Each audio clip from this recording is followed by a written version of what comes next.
Hello, everyone, and thank you for coming back to Deb Chanel's 48th World, where we do the bold and the beautiful recaps and reviews. Let's go over the one that aired today, Thursday, May the 11th, 2017. We have Bill and Thomas still fussing about Spectra Fashions and how he sabotaged Sally's chances of being a great designer. Then we have Zenday. But we're gonna still stay with him. His nickname I gave him, T Dot, because he's still acting like a damn fool running around now. I mean, if Liam and the writers can upgrade his character, definitely do something with T Dot. Definitely do something with Zenday's character plot. Okay? But anyway, like I said, Zendaya and Nicole walk in the CEO's shared position office and find Steffi and Liam talking, but they're not there to see them. They're there to see Eric or either Ridge. And we all know what that's really about because he has his little drawings in his hand. And looking pretty determined, both of them, to be heard. Okay. Then we go back at Spectre Fashions and we have Darlita still looking sad, and Saul and Coco are still packing their boxes, and Grams is still angry at the world, but yet she still doesn't see nothing wrong with what she orchestrated and how it all turned out. She still wants to fuss about something or another. Then we have Wyatt. He's fussing at Jared about telling Liam about the review. I'm like, really? Is Wyatt turning exactly into his father? I tell you. Sins of a father, father of a sin, sins of the father, and the son is just breaking it in. Okay. Then we have Zendaya, or T-Dot, and Nicole figures out that Thomas still loves Sally, or pretty much Nicole figures it out, and he's willing to do anything to keep her in his life and in LA. But Steffi or Liam don't give the update quite as yet on why Thomas is acting how he's acting, and also how Bill played a very big part of Sally choosing the road she went down just recently. Then we have Sally comes through.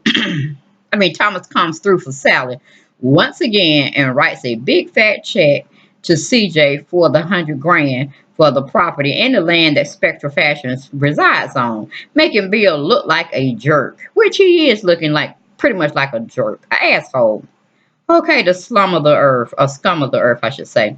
And did y'all notice how Bill put his hands on CJ? How he manhandled him? Like he was some kind of piece of a rag doll that he could just shake around anytime he got, wanting to. And I'm like, isn't that a simple assault charge CJ could file against his fine? But anyway, that was just my legal mind, going on. That's a sidebar, y'all. Okay, then we have to go to commercial. We come back. We have small talk still going on with the crew. But they don't know what Thomas is doing on all of their behalf in the office next to them.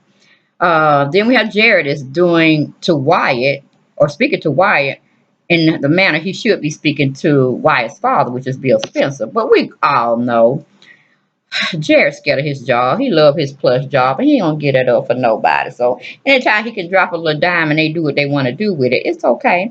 Because Bill knows he can't really, really fire Jared because he's one of the top journalists and on point. He's on fire in LA. So it would be kind of remiss for him to totally get rid of Jared.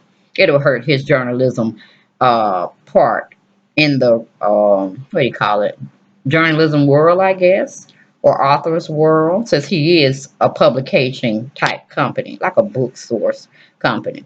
Okay, then we go to Steffi. Steffi gives T Dot and Nicole the 411 on Bill's actions. Nicole gets it, but of course, dumb old Zenday. I'm going to call him Bozo the Clown now. Since Liam upgraded himself, I can give Liam back his title. I'm calling him his name. He ain't Bozo the Clown no more. For now, anyway.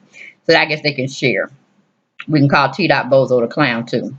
Because he still don't get it. He's still talking about what they stole from us. Somebody still need to pay. I'm like, nah, you need to pay. Okay? You need to pay. Because you are adopted. Remember, you are adopted. Anyway, moving on from there. We have Bill and Thomas still fussing about Sally, the legacy of Spectre Fashions, and the money that is owed to CJ. Okay? CJ sides with the family because, Thomas makes a very good, generous plea, and he's paying the money that is needed to keep Spectre Fashions running. So he really didn't have to take Bill's check now. He has a second option. So he looks at his family and what Thomas has definitely did for his cousin Sally. And he hands Bill back his contract and check, and Bill storms out the Spectre Fashions. Probably going back to look for Jared at the office. But it is what it is, right? So then the group is told the good news and they start celebrating and doing the conga dance. And then we have T-Dot is still wanting Sally to go to jail, of course. He don't have no morality in him. Look what he did with him and Sasha. His sister, fucking with her sister. And I mean literally. Okay, on the show. Oh, anyway, moving on from that situation.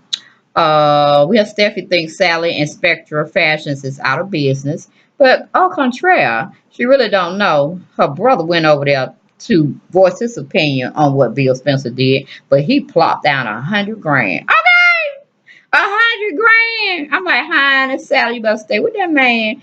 Do everything that's possible under the morality clause. Okay, don't sell your soul, but don't fight for that man, honey. Fight every woman off him. Okay, woo. And of course, Sally, I mean, Steffi is going to be surprised that Spectre Fashions lives another day. Okay, lives to challenge them in a fair playing field another day. And I know she's going to come out on top. Probably won't still be Fortune Collections, but she'll definitely be a force to be reckoned with. Okay, on the legit side this time.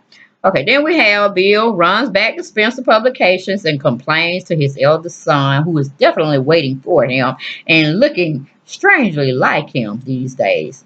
Okay, Wyatt. Bill is mourning his loss for now, because you know Bill, he that's just a sidetrack. You need to cast butt on and get married to Brooke, and then come back and fight this battle. But you know that's just my sidebar writers. Okay.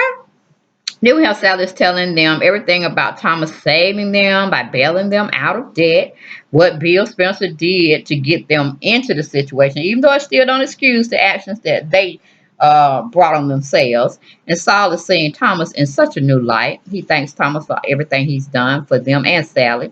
And Sally has definitely fallen for Thomas even more.